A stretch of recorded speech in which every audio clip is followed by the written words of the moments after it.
నమస్తే, నేను మీ ఈశ్వర్. E6 న్యూస్కి స్వాగతం. వార్తల్లోని ముఖ్య అంశాలు.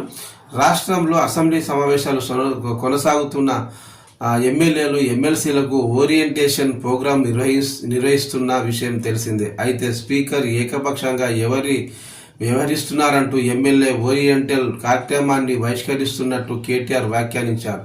తాజాగా ఆయన కామెంట్స్పై అసెంబ్లీ స్పీకర్ గడ్డం ప్రసాద్ స్పందిస్తూ ఆ ఆరోపణలను ఖండించారు. స్పీకర్ సభలో సభ్యులందరికీ చెందిన వాడనని, ప్రతిపక్షాలు కూడా నేను స్పీకర్గా ఎన్నిక అవ్వడానికి సహకరించారని గుర్తు చేశారు. నేను ఏకపక్షంగా వ్యవహరిస్తున్నానంటూ కేటీఆర్ మాట్లాడటం సీనియర్ శాసనసభ్యునిగా ఆయన విజ్ఞతకు తగదన్నారు.